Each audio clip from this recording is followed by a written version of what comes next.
Assalamualaikum warahmatullahi wabarakatuh.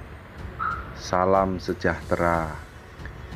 Kali ini saya ingin bercerita tentang asal-usul kuntilanak.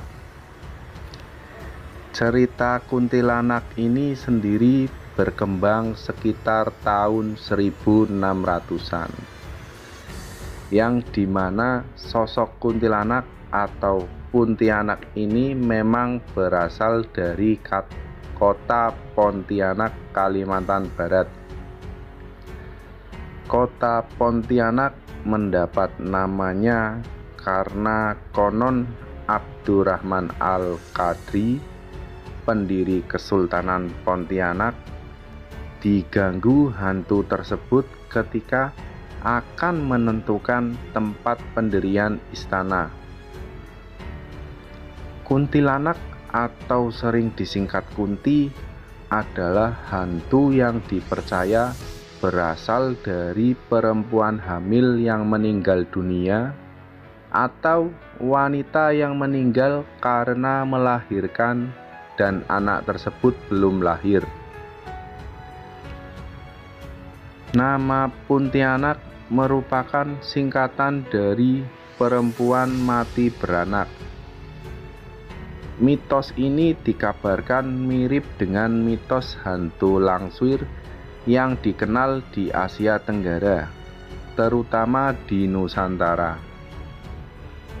Dalam penggambaran di masyarakat yang berkembang, kuntilanak digambarkan sebagai sosok berwujud seram, dengan rambut panjang yang menggerai ke bawah, berbaju putih, kuku yang panjang menghitam, bahkan rupanya sudah tak berbentuk sampai sangat menyeramkan.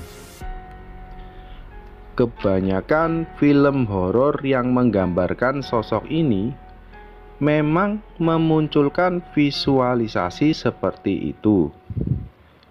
Namun berbeda dengan cerita rakyat Melayu yang menggambarkan sosok kuntilanak dalam bentuk wanita berwajah cantik dengan punggung berlubang.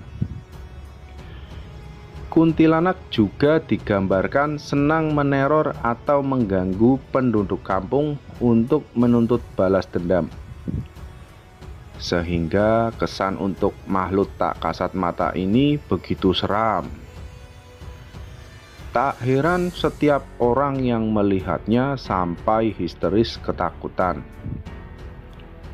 Dari kisah-kisah yang bermunculan, banyak sudut pandang dan penggambaran tentang Sang Kunti ini membuat banyak orang-orang berbeda ketika melihat sosok yang satu ini. Memang hal ini terkesan aneh. Namun di kalangan masyarakat, sepertinya ini merupakan suatu hal yang lumrah dan memang ada bahkan berkembang. Tak hanya terkenal karena sosok berbaju putih dengan rambut yang panjang, kuntilanak juga ternyata memiliki beberapa jenis yang lainnya. Salah satunya adalah kuntilanak merah. Penggambaran sosok kuntilanak merah masih sama seperti kuntilanak putih, tetapi sosok ini menggunakan baju berwarna merah. Sosok ini dikenal sebagai salah satu sosok kuntilanak yang jahat. Konon, katanya hal ini terjadi karena ia menyimpan dendam yang mendalam selama masa hidupnya, dan membuat ia menjadi sosok seperti itu. Sosok kuntilanak lain yang berkembang juga ada kuntilanak hitam. Mungkin ini merupakan jenis yang terkuat di antara kuntilanak merah ataupun putih. Selain karena dendam yang belum tuntas, sosok ini juga merupakan sosok pengatur di antara kuntilanak lainnya, atau bisa disebut bahwa kuntilanak hitam merupakan penguasa kuntilanak yang lain. Tak hanya mengenai warna, sosok kuntilanak juga digambarkan memiliki sifat-sifat yang berbeda. Ada sosok kuntilanak yang jahil, yang memang mereka sangat suka muncul di mana saja untuk sekedar menakut-nakutin manusia agar kepuasannya sendiri terpenuhi. Bahkan sifat lain yang cukup mengerikan adalah sifat kuntilanak yang jatuh hati kepada manusia, utamanya laki-laki. Sebagai sosok perempuan, kuntilanak ini juga menyukai laki-laki. Dia bisa saja menempel berhari-hari dan mengikuti manusia tersebut kemana saja. Meskipun awalnya ingin melindungi, sosok ini bisa saja membawa laki-laki tersebut untuk dihasutnya mengakhiri hidup agar bisa terus bersamanya. Salah satu yang paling kuat berhembus adalah kabar mengenai kehadirannya ada di sekitar kita. Konon katanya banyak yang menyebutkan bahwa sosok ini banyak mendiami tempat-tempat yang tinggi ataupun juga lembab seperti pohon keramat, aliran sungai, atau bahkan air kolam berenang yang sudah tak terpakai. Banyak pertanda yang menandakan kehadiran sosok ini. Ada yang menyebutkan bahwa kehadirannya ditandai dengan wewangian seperti harum bunga kamboja dan juga melati.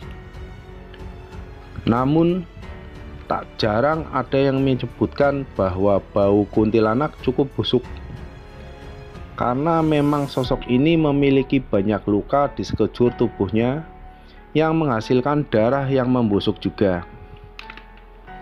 Berdasarkan kepercayaan dan tradisi masyarakat Jawa, kuntilanak tidak akan menghantu atau mengganggu wanita hamil bila wanita tersebut selalu membawa paku, pisau, dan gunting bila berpindah kemana saja. Hal ini menyebabkan seringnya terbiasa meletakkan gunting, jarum, dan pisau di tempat tidur bayi. Menurut kepercayaan masyarakat Melayu, benda tajam seperti paku bisa menangkal serangan kuntilanak. Ketika kuntilanak menyerang, paku ditancapkan di lubang yang ada di belakang leher kuntilanak.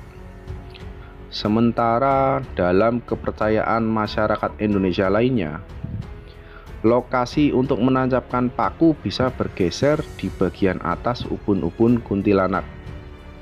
Di dalam kepercayaan agama Samawi, kuntilanak termasuk dari golongan jin kafir atau setan. Di dalam Islam, kuntilanak termasuk golongan jin dari jenis hafaf atau jin yang suka mengganggu dan menakut-nakuti manusia, dan arwah jin yang mengaku-ngaku sebagai orang yang sudah tiada. Demikian tentang cerita kuntilanak dari saya. Semoga cerita ini bisa memberikan penjelasan tentang kuntilanak. Adapun kekurangannya, monggo mari kita tambahkan di kolom komentar bersama-sama. Terima kasih. Wassalamualaikum warahmatullahi wabarakatuh.